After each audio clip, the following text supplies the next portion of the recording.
살에는 무조건 대학을, 연애를, 취업을, 몇 살까지는 무조건 결혼을, 내 집 장만을, 노후 준비를. 사회가 정해놓은 시기에서 조금이라도 뒤처지면 굉장히 조급하고 불안해하는 분들이 계실 겁니다. 저도 그랬어요. 제가 한창 인생의 암흑기를 지나고 있었을 때 자주 하던 생각이 뭐였냐면 모두가 앞으로 나아가는데 나만 멈춰있는 것 같다. 카톡 프로필이나 페이스북을 구경하면 내 주변 사람들은 이것저것 다양한 거 하면서 쭉쭉 달려가고 있는 것 같은데 나 혼자만 제자리에 멈춰있는 느낌이 들더라고요.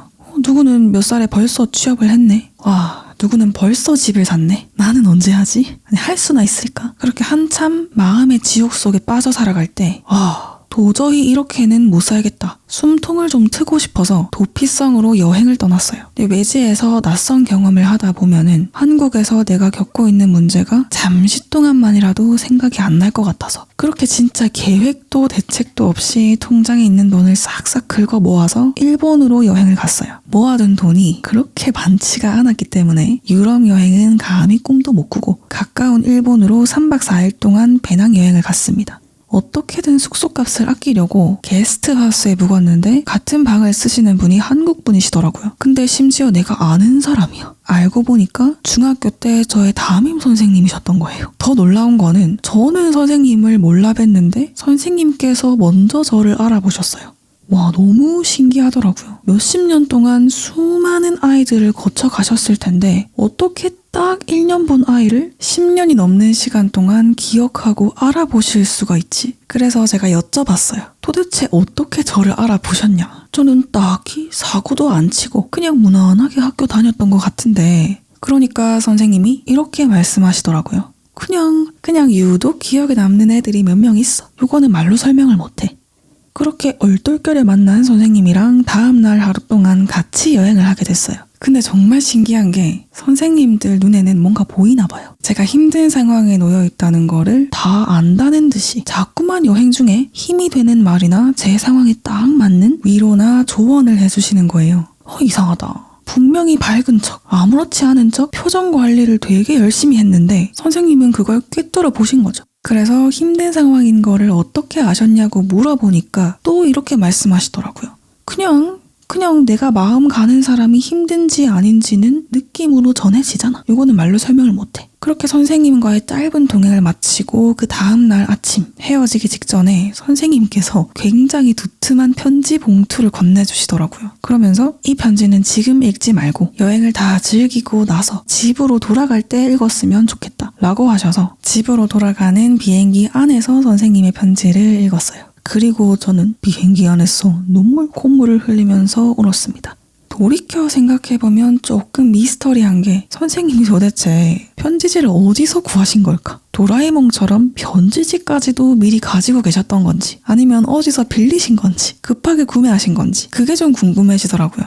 이쯤에서 각설하고 그때 선생님의 편지가 저를 다시 살아나게 했다고 해도 과언이 아니에요. 그만큼 저에게 정말 큰 위로와 힘이 됐던 선생님의 말씀을 여러분과 공유하고 싶어서 영상을 만들게 됐습니다. 사사로운 말은 생략하고 표현을 제 식대로 조금 다듬어서 편지의 주요 부분만 읽어드릴게요. 모든 사람은 각자만의 고유한 결을 가지고 있어. 색깔로 치면 어떤 사람은 초록색, 어떤 사람은 보라색인 거지. 모두가 서로 다른 고유성을 가지고 있기 때문에 모든 사람한테는 자기만의 때가 있는 거야. 아인슈타인이 27살에 상대성 이론을 발표했거든? 근데 고흐는 26살에 그림 그리는 걸 시작했다는 거 아니? 전설의 가수라고 칭송받은 커트 코베인은 27살에 생을 마감했지만 영국의 대국민 오디션에 참가한 수잔 보일이라는 여성은 47살이 넘어서야 대중의 뜨거운 관심을 받게 됐어. 어떤 사람은 40살에 결혼해서 100년해로 하고 어떤 사람은 30살에 이혼해서 새로운 삶을 시작해. 어떤 작가는 30살에 첫 작품으로 베스트셀러를 달성했지만 평생 동안 두 번째 책은 집필하지 못했고 또 다른 작가는 50살에 처음으로 책을 내고 죽기 전까지 매년 신작을 발표했어. 여기서 누가 누구보다 더 우월하거나 열등하다고 할 수 있을까? 어떤 삶이 다른 삶보다 더 옳거나 틀렸다고 할 수 있을까? 모든 사람들은 각자만의 소우주 속에서 각자만의 고유한 여정을 각자만의 속도대로 체험 중일 뿐이야. 살다 보면 모두가 앞으로 달려가고 있는데 나 혼자만 멈춰있는 느낌이 들면서 불안하고 조급하고 두려운 마음이 올라오기도 하지. 또 어떤 때에는 멈춰있는 사람들보다 내가 훨씬 앞서가고 있는 것처럼 느껴지면서 우월감이나 자만심이 올라오기도 해. 하지만 진실은 모든 사람이 각자만의 고유한 여정을 각자만의 페이스대로 즐기고 있을 뿐이라는 거야.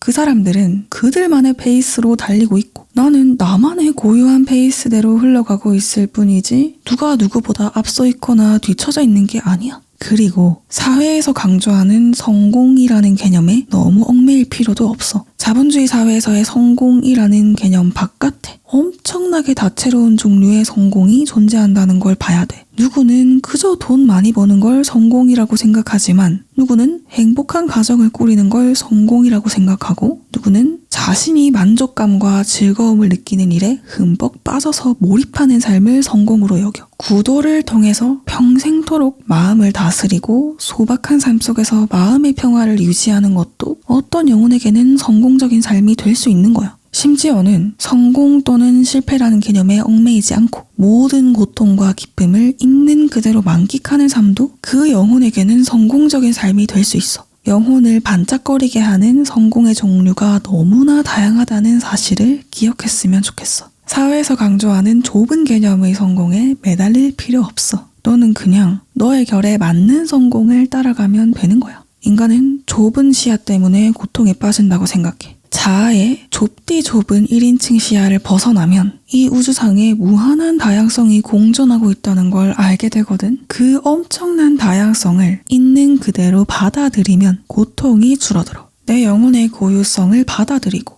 나만의 때가 있다는 걸 기억하고 나의 고유한 여정에 집중하면서 영혼의 결과 공명하는 성공을 따라가면 될 뿐이야. 그리고 나뿐만 아니라 타인도 그들만의 고유한 여정을 그들만의 속도에 맞춰서 즐기고 있고 그들의 고유성을 빛나게 하는 성공을 향해서 흘러가고 있을 뿐이야. 이렇게 나와 타인 모두의 고유성과 다양성을 받아들이면 다른 사람들을 보고 조급해하거나 불안해하는 게 무의미하게 느껴지고 내가 누구보다 앞서가고 있고 더 우월하다는 착각이나 오만함이 누그러들더라고. 모든 사람은 각자만의 소우주 속에서 각자만의 고유한 여정을 각자만의 속도로 즐기고 있을 뿐인데 여기에 무슨 정답이 있겠어. 어떤 삶도 정답이 아니기 때문에 어떤 삶도 오답이 될 수 없어. 옳음과 그름을 초월한 각자만의 고유한 여정이 있을 뿐이야. 그러니까 너무 마음 졸일 필요 없어. 마음 편하게 좀 더 홀가분하게 살아도 돼. 그런다고 무슨 큰일이 나지는 않아. 즐기기 시작하면 즐거워지고 무겁게 여기기 시작하면 한없이 무거워지는 게 인생이더라. 그러니까 너무 무겁고 진지하게 살지 말고 너에게 주어진 찰나의 삶을 가볍게 즐겼으면 좋겠어. 다른 사람들 보지 말고 너만 봐. 너한테는 너만의 고유한 여정이 있으니까 그냥 네 속도대로 흘러가면 돼. 조급해할 필요도 서두를 필요도 없어. 그리고 꼭 너만의 고유성과 결을 알아봐주렴. 너의 고유한 빛을 네가 안 알아주면 누가 알아주겠니? 사회가 말하는 성공이 아니라 네 영혼을 반짝거리게 하는 성공을 따라가. 그게 다야. 정말 그게 다더라고. 저에게 큰 힘이 되어주었던 선생님의 말씀이 여러분들께도 조금이나마 위안이 되었으면 좋겠습니다. 무지개의 그 어떤 색깔도 옳거나 그르지 않고 그 어떤 빛깔도 우월하거나 열등하지 않습니다. 모든 색은 그저 고요할 뿐입니다. 어떤 색도 정답이나 오답이 아니에요. 영혼도 마찬가지입니다. 모든 영혼들은 하나의 무지개를 완성하는 빛 조각들입니다. 어떤 영혼의 고유성도 옳거나 그르지 않고 어떤 영혼의 여정도 우월하거나 열등하지 않습니다. 모든 영혼과 여정은 그저 고유할 뿐입니다. 어떤 삶도 앞서거나 뒤처지지 않았어요. 내 영혼의 고유성을 알아주고 나만의 고유한 여정에 집중하게 되면 비교에서 오는 고통이 사라집니다. 마찬가지로 타인의 고유성을 받아들이고 그들의 고유한 여정과 그들의 페이스를 존중하면 우월감과 오만함이 사그라듭니다. 우리는 다채로운 고유성과 다양성이 공존하고 있는 경이로운 우주를 살아가고 있습니다. 매 순간 모든 사건, 모든 존재가 찬란한 무지개입니다. 우리 모두 무지개처럼 다채로운 우주 속에서 찰나의 삶을 행복하게 만끽합시다. 가볍게, 즐겁게. 감사합니다, 선생님들.